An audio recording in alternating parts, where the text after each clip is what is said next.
What are you hoping to get for Christmas this year? I'm hoping for a new car. How about you say the words that we say to start the show instead? I'm a radio and a podcast listener, not a TV show watcher. It's roll the open. Roll the open. Was that as good as a car? Yes. How about I just make some car noises for you? Alrighty, you can make Vroom, vroom, vroom, vroom, vroom, vroom, vroom, vroom. That's all I ever wanted. Here we go. Have a seat. Save your energy. We have an hour. I said if I was going to do TV, because I was never not going to be myself.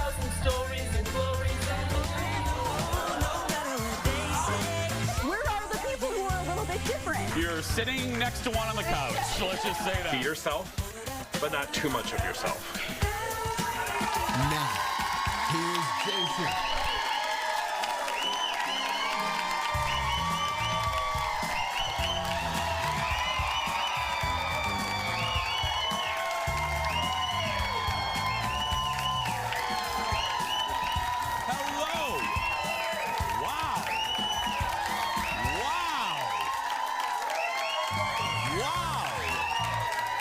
Thank you.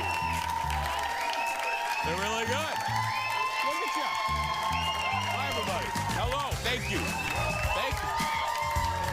Look at yourselves. Thank you. Okay. Wow. Y'all are good. I think that woman's getting a car. I think, yeah. Maybe. I don't know. Welcome to the Jason Show. I'm Jace. Let us start with this. A really crazy sight inside one woman's bathroom. Now, I know that sounds creepy, but don't worry, we're not hooking up Jason Show cameras inside people's bathrooms yet. But anyway, whatever you're doing, stop, come back to the TV, and watch this. Oh my God, you guys, what do I do? That's right, look at this. A woman on TikTok shared, because you're like, Jason, what am I looking at?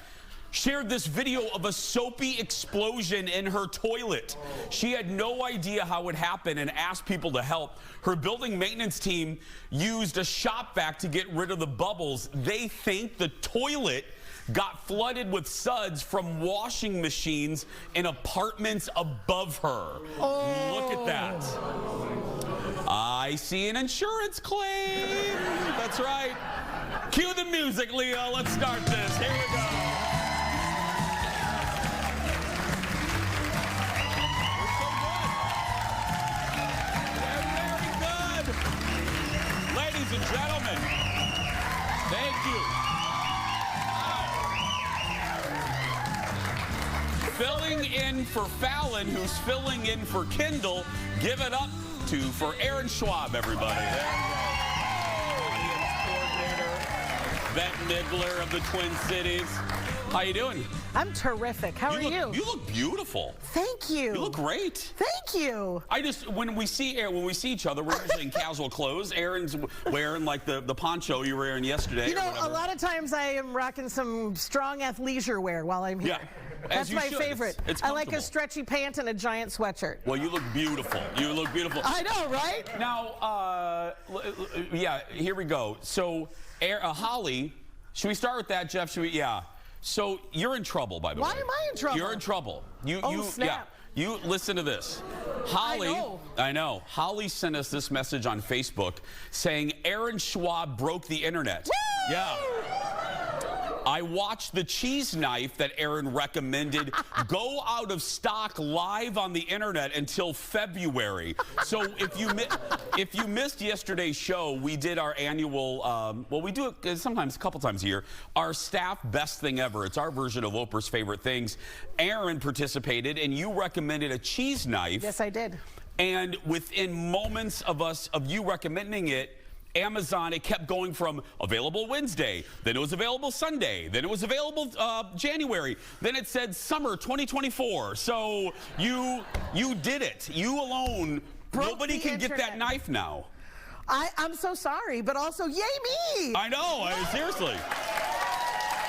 That's like That's like a weird viral to go, right? It is, yeah. I know, I love it. I'm so popular. Executive producer Jeff's mother was mad at you. She tried getting it. I don't think she was like mad at me. I think that she was. She was disappointed in you, yeah.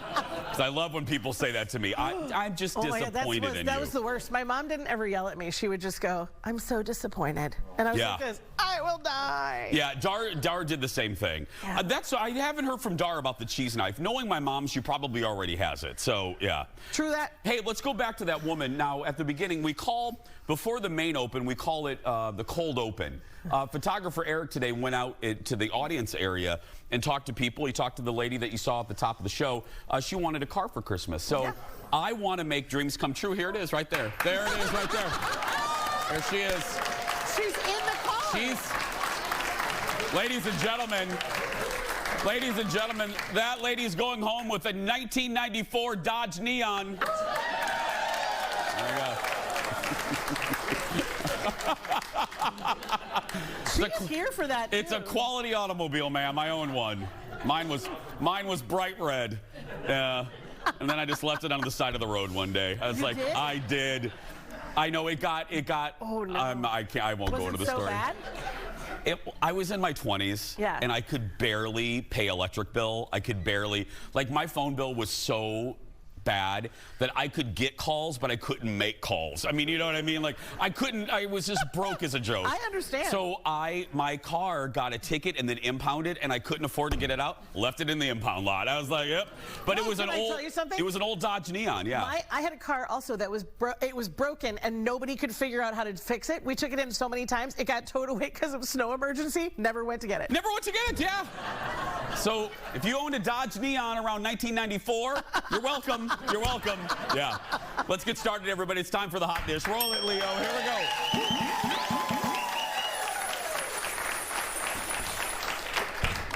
Watch, that woman's going to sue us now for the damn car. You know, she's going to...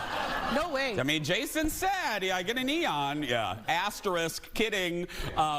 Let's begin. Madonna may want to ask for a watch for Christmas because, she needs one. Fans aren't happy. With her lateness once again. Madge kicked off her tour in North America Wednesday night in Brooklyn. So here's the dealio. She was scheduled to start her celebration tour at 8:30, but Madonna didn't end up going on until 11. Gross. Even diehards like me called it rude. Others gave her a pass, saying she's worth the wait. One report says audio issues delayed the start of the show. You know how I feel about this. I don't care who you are. I don't care if you're Jesus. I mean, let us know what's happening. If you're coming back, just give us a little wave or something. But yeah. Give us a little 10-minute head start. But I'm not kidding. I love her. But I don't like that because you know what? Chronic lateness means one thing and one thing only. It means that you think your time is more valuable than anybody else's. And to make it worse, here's two things that make it worse. What makes it worse is people are spending $300, $400, $500, $600 to see your show. And the second thing, and this is the same thing sometimes with flights, when you're on an airplane and things are going wacky and the pilot, nobody tells you what's going on. Give us the information. If you're going to be late, Madonna, if it is technical issues, which that was one of the reasons, I'm not going to call it an excuse, but if that is one of the reasons, we're understanding. Get on the mic and go, look, we can't turn the lights on. It'll be a little bit. You know what I mean? Just give us the information because in a vacuum, we're going to fill it with our own stuff, and then goobers like me are going to get on TV and rip you, you know? I think it's out of touch with where we are post-COVID as well. Because we used to be like, there used to be like the Madonna diehards, like we wouldn't go out at night anyway till 10 o'clock and start partying anyway. So it was like you wouldn't want the concert to start that early. But now everybody wants to be home by like 10 o'clock. Yeah, we Madonna. Want to go to bed. Yeah, Leo, take camera 5 real quick. Madonna, hi. FYI, your fans are my age. We want that damn show to start before Wheel of Fortune. You want to go to bed? Yes. Yeah. And that show better wrap up before Letterman's on.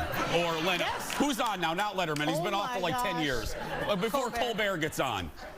Wrap it up. We got things to do. I'm just saying, it's not, you know. No, it ain't yesterday. Next up, it's a TV show I couldn't wait to start binging after work yesterday. The original Housewives from New York are back for an ultimate girls trip, and there's already drama in episode 1. Watch.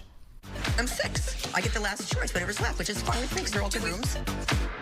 It was not fine with Ramona.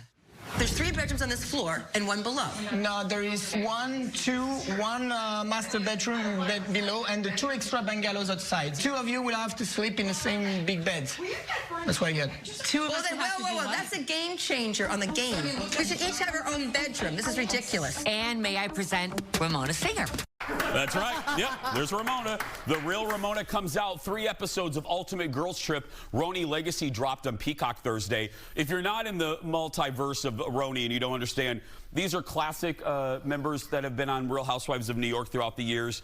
Bravo puts them together, sends them on a trip, this time to St. Bart's for 7 days. Hilarity ensues, drinking ensues, drama ensues. I love these ladies, but here's I won't go along about this, especially if you don't watch Roni New York, if you don't watch Roni. Dorinda, you're really mean. I love you, Dorinda, but it ain't a good look on you. She is real mean, and and I'm a fan. Turn me off immediately on her for this episode. Can I say, I'm not for sleeping in a bed with somebody else, really. I mean, like, I'll sleep with my husband, but like, yeah. Even that, you guys. Right? Yeah, I snore and keep everyone in a house awake. Like, it's a lot, okay? Yeah. So, like, I don't want to have that pressure of having to be in a bed with someone else. It's weird. We're grown adults. Yeah. I sleep in a separate room. There we go. I want to sleep. If I'm in my bed, I want to go to sleep. That's right. Don't touch me. Get away. Anyway. I'm real pleasant to live with, let me tell you. We have a lot more to come. We'll be back after this. Back in a moment.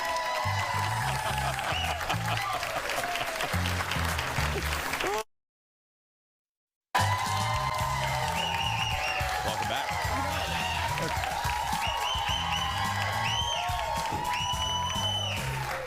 Great Friday, audience. Well, welcome back to the show. There's no doubt Oprah Winfrey has been everywhere this week. She's out promoting the Color Purple movie, which she produced. And Stephen Colbert poked a little fun at Oprah and got a little, well, big surprise, actually. Look at this.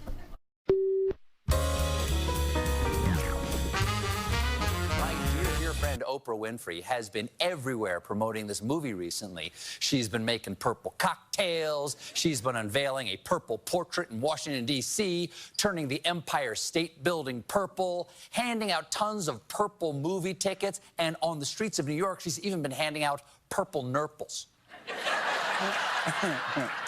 Now, one of the other big films that I am super excited about.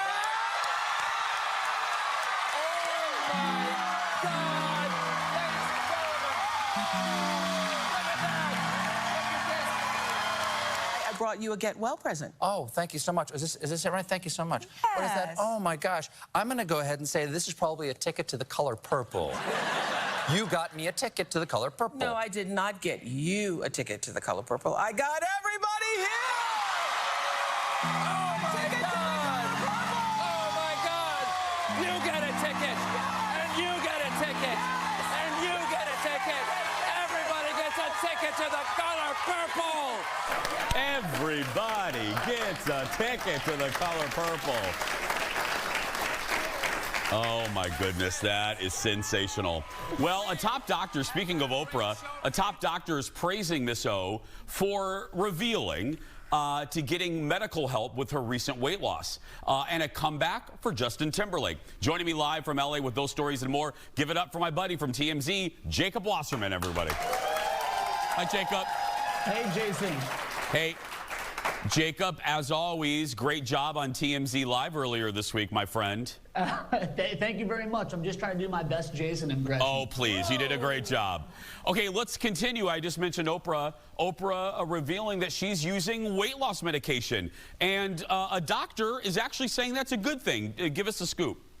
Yeah, so Oprah revealed that she lost 40 pounds from a weight loss drug. It's unclear what exact drug she took, but there's been a lot of discussion around town of people taking this drug called Ozempic, which has people shedding weight very quickly. And Oprah was actually met with some backlash for taking this because supposedly she said before that she wouldn't take a weight loss drug, so people are now trying to hold her accountable. However, we spoke with Dr. Terry Dubrow, who is the star of the show Botched. And he says that he thinks that what Oprah is doing is amazing by opening up about this. He says that drugs like Ozempic and these other weight loss medications are an absolute scientific breakthrough. And people should be talking about this much more freely. And by Oprah doing this, hopefully other celebrities follow in her footsteps. Absolutely. Next, Justin Timberlake gives his first live performance. I can't believe this. In nearly 5 years, opening up a new Las Vegas casino. He brought down the house. This was just a couple days ago at the Fontainebleau Hotel. This is the brand new hotel, like you mentioned, in Las Vegas. And what a better way to kick things off than to have JT in the house. There were a ton of other celebrities there, including Kim Kardashian, Sylvester Stallone, Tom Brady. But Justin Timberlake was all that people were talking about. He played a ton of his hits. He was there in a nice dapper suit and tie, which I guess goes along with one of his hit songs. He did a great job. And speaking of JT, you have video, you guys got video, this is so funny, of a certain dancing billionaire, right? Yes, one Bill Gates, who was there also in the audience dancing to Justin Timberlake's hit, Can't Stop the Feeling. And I love this video because I'm always curious what people's go-to moves are. And I think Bill hit us here with the classic sidestep. And I'm definitely a fan of this one, you know, because I'm not much of a dancer, but you can never go wrong with the 1-2 side shuffle. He was actually there with Paula Hurd, his girlfriend. So I know the video is a little blurry, but you could see them dancing with each other, hugging. It looks like a fun time. That just makes my day. Jacob, have a good weekend. Thank you, buddy. Thank you, Jason. You know, back to the Oprah Ozempic weight loss thing. I'm with the doctor. Here's the deal. Two things. First, I've watched every Oprah Winfrey show since it was AM Chicago, almost. And I'm really not kidding. So every weight loss journey that Oprah's been on, I've been with her. And as someone that has battled weight since I was a kid, and it'll be what I carry around until I die, I get it. I'm with the doctor. If it is FDA approved, and people saying that she said that she would never do a weight loss drug, you're wrong. She said, no, I know this. She has said, she's joked many times on the Oprah show. She's always gone like, oh, if there's a drug, I would take it. And there isn't, so I got to do X, Y, and Z. She's using it as a tool. And I got to be very honest, Oprah doing it, thinking it makes me feel a little safer about doing it. I haven't made a decision. I'm not going to do it, but if I would do it now, probably more that O's doing it. I would. Sure. I don't know. I feel like I feel like you have to put a lot of research into it because I think that there's information about it that sometimes we don't hear the whole story about, like when you stop taking it or things like that. Or what else? It's also used for other illnesses, and making sure that is available to the people who actually need it for that reason. Yes.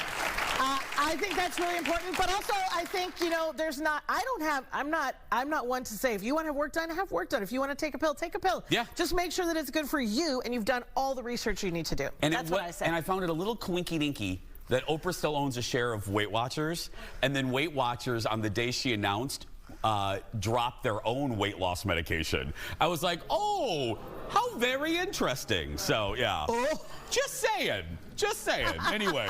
Not saying, I'm just saying it, maybe. Anyway, just like I'm saying that lady might get a Dodge Neon. I'm just saying. Yeah. Just saying. Possibility. More just for you now. The longest running series on HBO is Calling It Quits. Which one am I talking about? This one.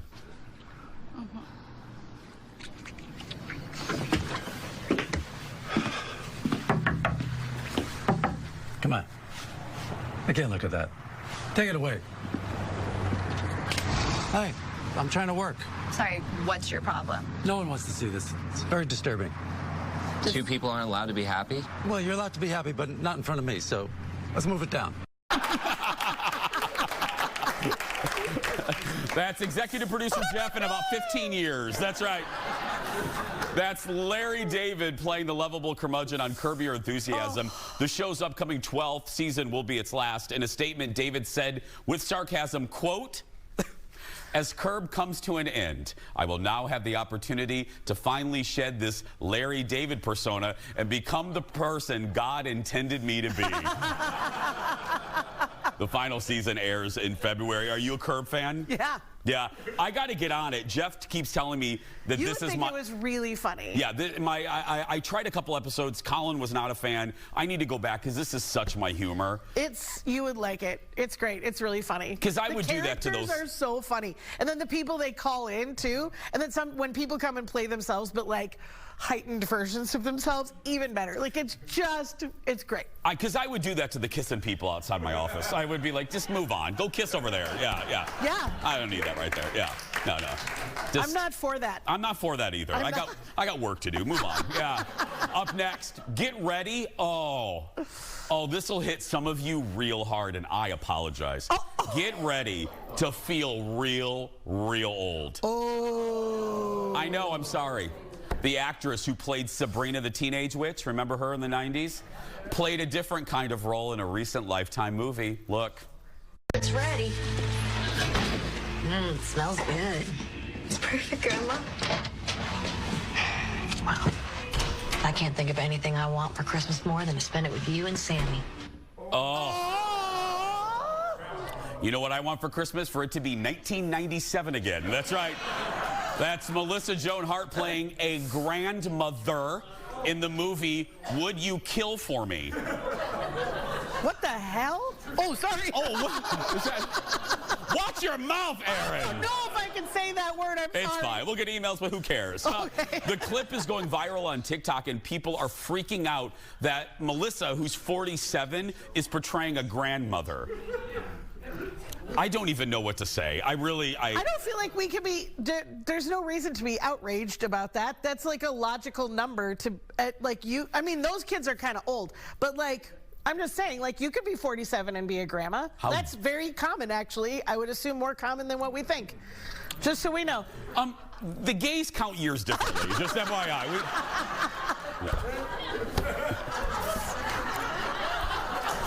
Moving on. Thanks again.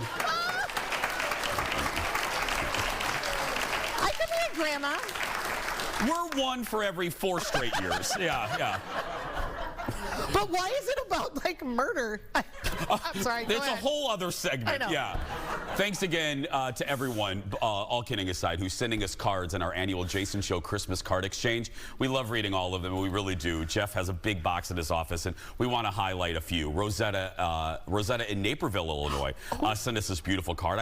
Naperville's such a great suburb of Chicago. Inside, she said she found our show while channel surfing and became an immediate fan.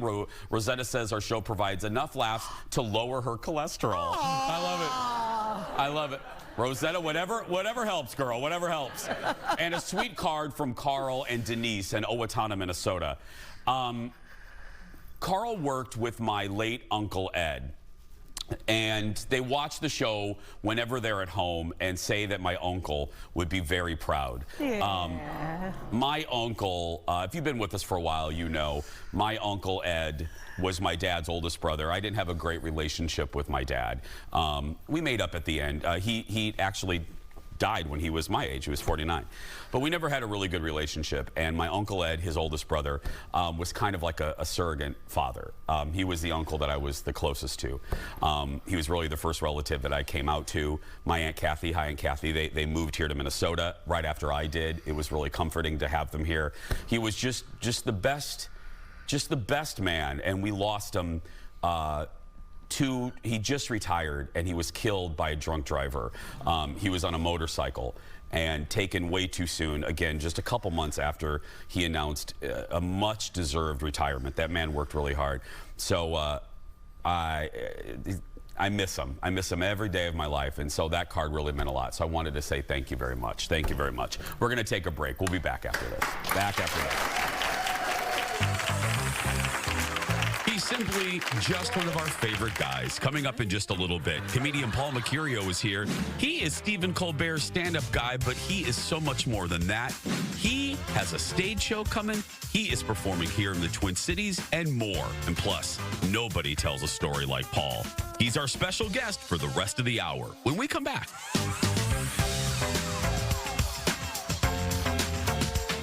Welcome back. Look who's here.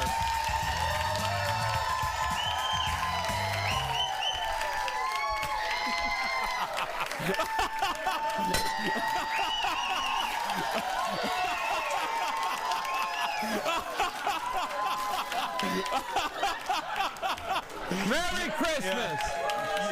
Hang on a second. You get a mint, and you get a mint, and you get a mint. Have a plant. Yeah, there we go. There we go. There we go. Yeah.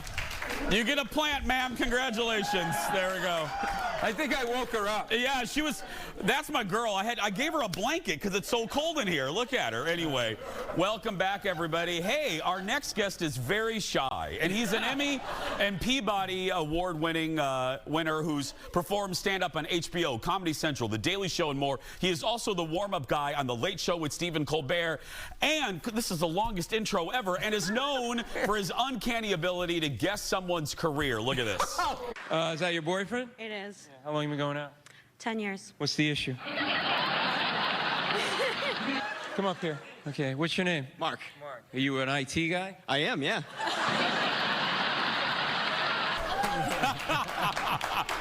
That's our buddy, comedian Paul Mecurio. He's performing tonight and tomorrow night at one of our favorite spots, Rick Bronson's House of Comedy inside the Mall O America. Audience, welcome back to the show, our buddy Paul. Hello, my friend. Good to see you, buddy. Good to see you, buddy. Oh, I love having you here. Paul. You got to come to New York, by the way. I know, I know, I got to go to Colbert. Yeah. And, No, I'm not going to get you tickets, but...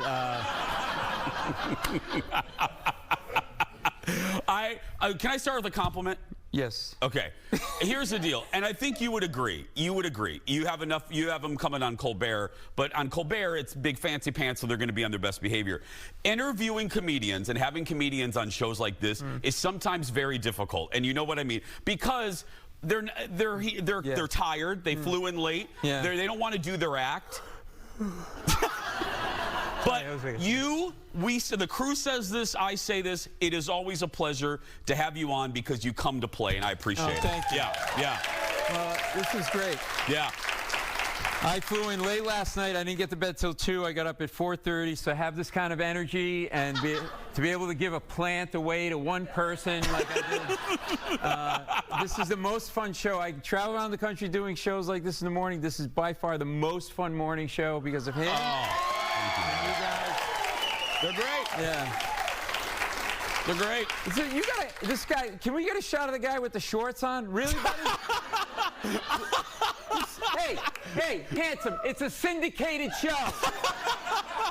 Everybody, I would like to collect some money and get this guy some pants. You have any money on you? All right, here, give me some money. Paul is now collecting money from the audience. That's right, Paul. Put some money on. Paul, are you really taking money from the guests? Yeah. There you go. Here. There we go. Oh. Come here. Come here. Let's put it right down there. There we go. There we go. Oh, God. We'll go to Von Mar right after the show. Yeah. Hey, I want to ask because it's in the news. We'll go back to this is not fun, but what was it? You know, we've been covering it or talking about it. Colbert having appendicitis. Yeah. What was that like? You just walk it off. Oh, my tummy hurts. All right. his stomach was giving him some issues, and it was the Tuesday before Thanksgiving, if I remember this correctly. We were doing a double tape day because we were taping the rest of the week. It was the day after it was Letterman, and then the next day. Yeah. And he was having pains at the studio. He was lying down in one of the conference rooms drinking, and oh, it's a huge guy. You don't know. It's Rummy. His nickname is Rummy. And then he made it through 2 shows. That's what I can't believe. And it got literally, I think, if I heard right, he got sick to because of the whatever, and then went to the hospital and he has his appendix burst, and I offered to take it out with a pen, but apparently you're not supposed to do that, and so it's sort of. And we had just he had about a COVID about like 3 weeks before that. So it was this weird kind of period where we're on, we're off, we're on, we're off. And then we thought we'd come back a week after he had the operation, but the doctors wanted to stay a second time. So it was like a second week. So he, couldn't get out of bed with all this other stuff. So now we're back and it's all good. But and I swear, Paul has a show we're going to talk about, too. Paul's here for the rest of the hour, for heaven's sake. I know, I'll get to that. I want it really quick, because I'm a big Dave fan. Yeah. What was it like having Letterman back in the Ed Sullivan Theater that night? Oh, my God. Well, I asked to borrow money from him. And apparently you're not supposed to do that. It was very, very rarely. I've worked on The Daily Show, The Colbert Report, and this show, so there's a lot of... Does the staff buzz about somebody, and that's what happens. They've seen it all. Yeah. Plus, it's a union house, so the crew that was there when Dave was there. So they remember, right? Oh, nice! I didn't even think about that. Yeah, exactly. So like the crew guys that wear pants.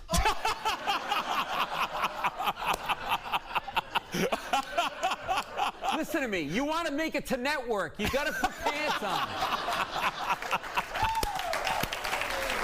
I love you. I love it. Here, take my pants. No, Paul! And so everybody was buzzing, and everybody was backstage, and he was nervous. He was nervous. You could tell he was nervous. He was pacing a little bit, and just before he walked out, he kind of waved to his assistant, like, I'll see you in a little bit, almost like a kid does, like when you're going off to camp for the first. Go see you, Mom, later. Like you could like. It was, I think, very emotional for him, because that's the place, right? And everybody, whatever. And everybody was buzzing, It was really pretty cool. And by the way, he had food in his beard. More with Paul when we come back. Back in a moment. Oh, God, that was great. People who make Vaseline make any money. I have had the same tub of Vaseline, right? Right? The guy with the glasses, am I right? My Vaseline was handed down to me by my grandfather in a will. You've never heard this phrase uttered in the history of mankind. Honey, I'm going out to get more Vaseline. Very true. We're back with our friend, comedian Paul Mecurio. He's performing tonight and tomorrow at the House of Comedy inside the Mall of America. It's true, my friend. Yes, some jokes take a while to write. That one, I was in a cab on the Upper West Side of Manhattan, going from one club to another, and I started to think, because it was cold, I put some Vaseline on. Because I mean, look at these lips. They don't just happen. And I look at the label, and it was all crinkly and brown, and I thought, when was the last time like literally you can use it to grease your brakes on your car. Yeah. And you're still going to have enough to get it to last for another 25 years. How's your mom? You had to ask. I always ask about your mom. How old is she? She's 4,000 years old. She's this big. Ma'am, do you mind my asking how old you are? Yes, I do.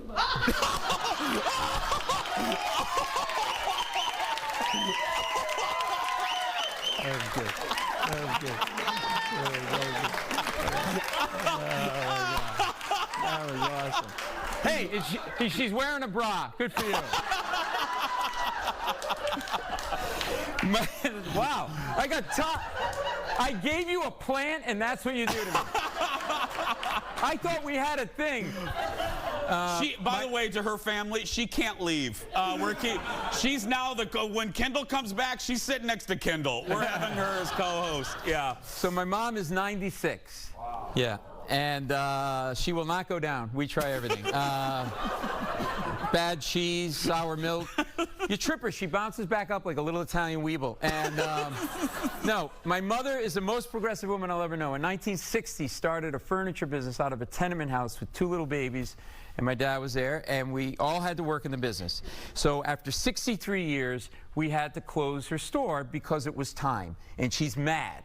She doesn't want to be retired, and she was keeping a list of other storefronts that she could take the store to, thinking, yeah, you laugh, yeah, right? So she's not, and so I said, Ma, you can relax, you can retire now. She goes, I don't want to retire. She goes, I go, we'll take you, you go to the senior center. She goes, I'm not going to go there.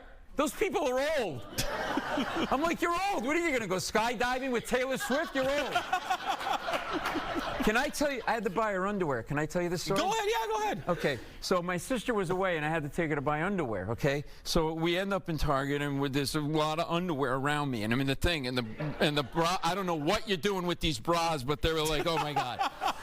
It was melon holders of some kind. So I'm in there, and I'm really uncomfortable, and so she immediately she has cataracts, so she got a hearing aid, and it whistles all the time. So she found it in the garbage. She found the hearing aid in the garbage. You didn't really react to that. I'm going to say it again, okay? She found her hearing aid in the garbage, and it whistles all the time. Yes, when you take a walk with her, packs of dogs follow you everywhere. So we're in the thing, and she goes over to the counter, and she goes, oh, I think I found some underwear. And she's holding up a thong. I'm like, put that down. Put that down right now. So now I look over here to the right, and there's a rack of, like, old underwear that looked like it had cobwebs on it, right? Yeah. It's what the Italians call mudandi underwear. It's like these big square underwear, right? So I'm looking at, thank you, right? No, thank you. That's what we call them, mudandis. And there's like 1X, 2X, 3X, and 4. And I don't know what size my mother is, so now I'm looking over, and her back is to me, and now I'm checking out her, whatever. I know. You're throwing up in your mouth a little bit, right? And I'm like, okay, so I just grab one, right? And it says 2X on it. I'm like, this looks good. So we start leaving, right? So but I go, let me look at it, because it's on a short hanger, right? And I unclipped it, right? It was folded like 4 times. It was this big. It was this big. It was like you just do that, and you put it on the thing. And she goes, oh, I think that's all I need. I'm like, no, you're buying the whole rack. I am never doing this again. So after the break. Oh, God. True story. After the break, we're chatting with Paul about his one-man Broadway show and more. Again, you can go see him tonight and tomorrow at the House of Comedy inside the Mall of America. We'll be back. More with Paul after this. Oh, my God. Oh, my God. Welcome back. More with our buddy, Paul Mecurio.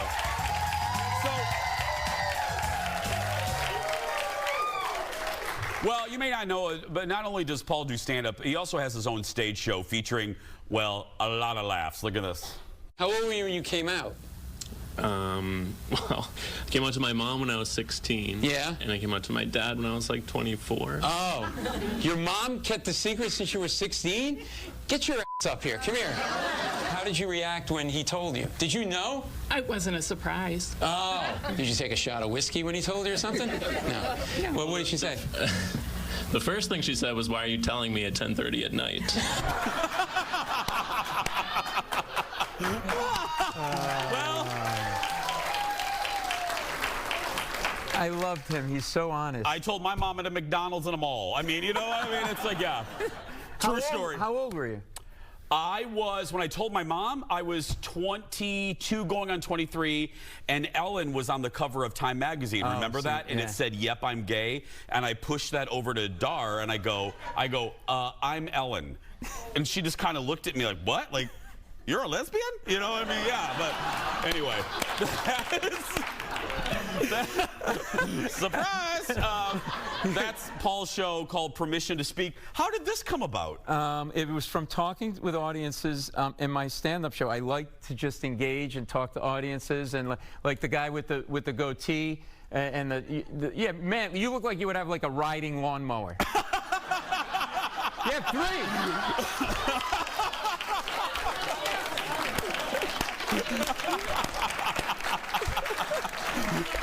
He has 3.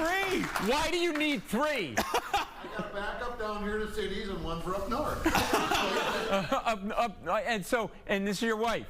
Yeah, so there's a story there. You want him to get rid of one of the mowers, right? Yeah. Maybe she could get food.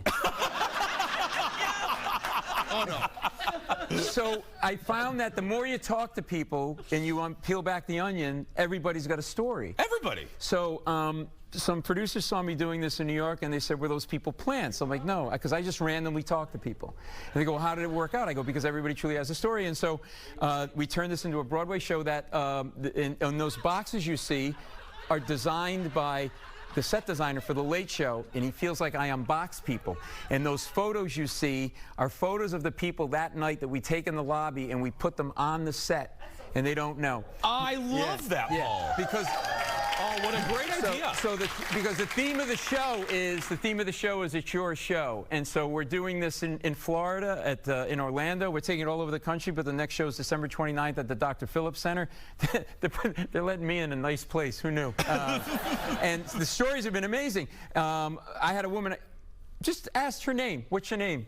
Nydia. I said, Lydia? She goes, no, Nydia. I go, that's a unique name. How'd you get that name? She goes, well, my father got my mother pregnant with me, but at the same time was having an affair with a woman named Nydia, and he named me after the woman he was having an affair with. You're welcome, Jerry Springer. I swear to God. I swear to God. I mean, it doesn't stop. I had another guy. I go, what's going on? Like a kind of a squirrely, like New Yorker guy. He goes, yeah, I just broke up with my girlfriend. Why? He goes, she got arrested for shoplifting. I go, oh, that's a bad thing. Yeah. He goes, yeah, I told her not to shoplift. I go, yeah. I go, I told her, you know, not to shoplift at CVS. If you're going to shoplift at like Bloomingdale's. He goes, I go, what? Exactly, right? I go, what? He goes, yeah, I taught her how to shoplift. He goes, yeah, I've been shoplifting since I was 12, and I taught her how to shoplift, but I said, I'm only going to teach you how to shoplift if you don't shoplift at CVS, because why do you want to get arrested at CVS? For what, lipstick? If you're going to shoplift, go and get a Chanel bag at Blooming. I'm like, my head's exploding. And so he broke up with her when she was in the squad car being taken away, because she was, I know, it's been insane. So we have these stories, they've been amazing, and people just tell these incredible stories, and you go, okay, well, like the 70-year-old couple that met on an S&M website. I'm like, okay, good for you, you know? Yeah, so. I mean, whatever. Floats your boat. Or, yeah. Or pulls your collar. I mean, you know what I mean? Ever? That is awesome. Whatever. And so Frank Oz is director. Frank Oz, who created The Muppets with Jim Henson. And, what? Yoda and the original Yoda and Dirty Rotten Scoundrels, Bowfinger, because he really fell in love with the premise of the show, which is we're disconnected. We're nameless and faceless to each other. Yep. But if we talk and share stories, we realize we have more in common than we think, except if you have 3 riding lawnmowers. And maybe we're not so divisive. Yeah. So it's not a preaching show. It's not a political show. And what's happening is it just feels like a giant hangout. We're having drinks and everybody's sharing stories. And I tell some stories from my life, like how I almost got arrested on Amtrak because I got in an argument with the conductor because of whatever. There's a lot. My wife wants me to see a therapist. And so, yeah, it's just been really great. And this is our 4th city that we're taking it to. So really excited. If you're, yeah, so our Orlando friends, go see him when he comes to Orlando. But if you're here in Minneapolis, see him tonight and tomorrow at Rick Bronson's House of Comedy inside Mall of America. For tickets, head to MOA.com. House of Comedy. Right there at the end of the screen. Anyway, on December 29th, Paul's performing at the Dr. Phillips Center for the Performing Arts in Orlando. That's the podcast. You do a lot. There's a podcast. There is the playbill for Permission to Speak. Yeah, it's really fun. Yes. And I give out free ladies' underwear after every show. Give it up for Paul, everybody. We'll be right back. Back in a moment. That's true, right? Thank you, buddy. Love you. Welcome back.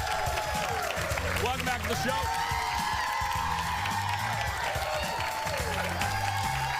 It is time.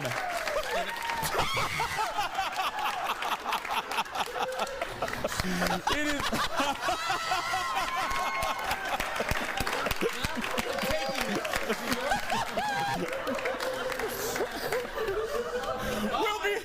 We'll be right back. Back in a moment.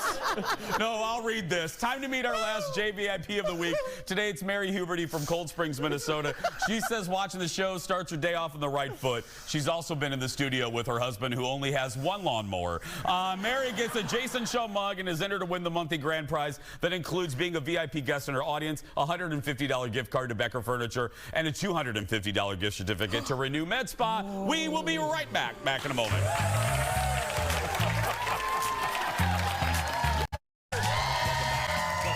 Tickets to our show for next week. Eventbrite.com. Search for The Jason Show. Monday, TikTok star, that Midwestern mom, is back in studio to make a new Minnesota salad, and she's singing live. That's Monday. But right now, that's going to do it for us. If you're watching and you're a kid that's being bullied, you go out there and be yourself, because nobody can tell you you're doing it wrong. Have a great weekend. We'll see you back here on Monday. Bye, everybody.